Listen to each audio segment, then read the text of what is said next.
Havells music की शानदार प्रस्तुति।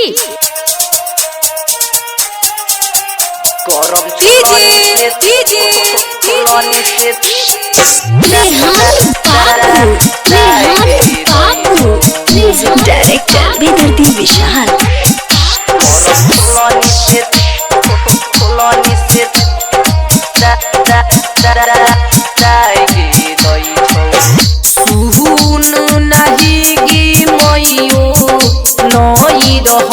ससुरा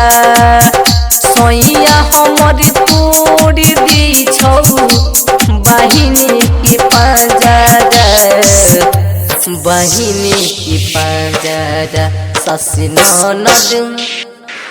ससी नदी गाहिरी दई छौ गरम छोलनी से दाई गे दई छौ ससी नदी गाहिरी दई छौ गरम छोलनी से दाई गे दई छौ दाई गे दई छौ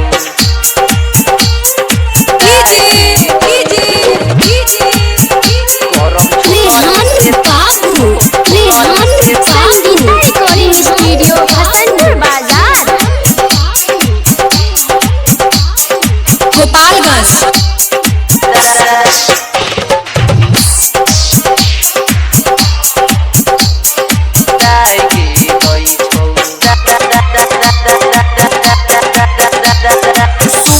दादा बहका जाती के आबो छोटा का दीवारा बसी रोज पिटाबो तनियो न सहन हो छौ रहबो कवना घर में ससुर भसुर मजा मारो हमरा कोहबर में शुभ मर दबा गजा पिके आबो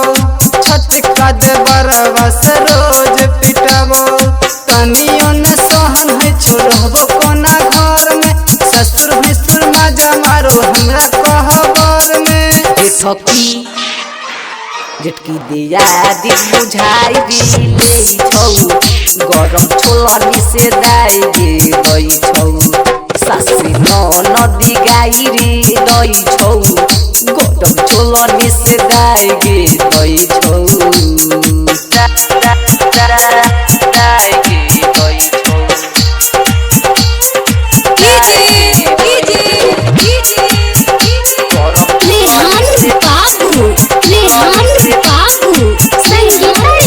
स्टूडियो हसनपुर बाजार गोपालगंज।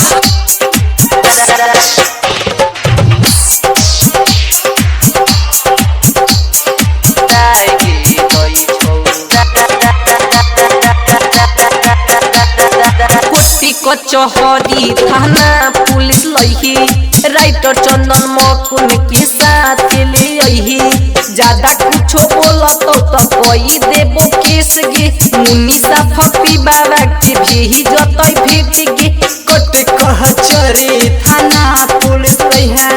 राइटर चंदन मकुन के साथ बोलै है ज्यादा कुछ बोलत तो कोई देबै केस गे मुनीसा फपी बाके भेजते भेट गे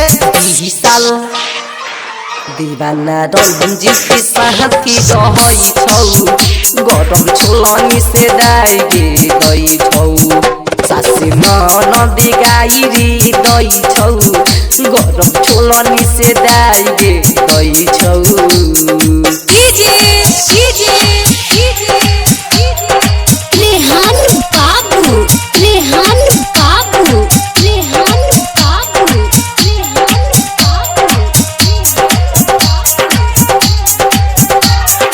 गोपालगंज। संगीता रिकॉर्डिंग स्टूडियो हसनपुर बाजार।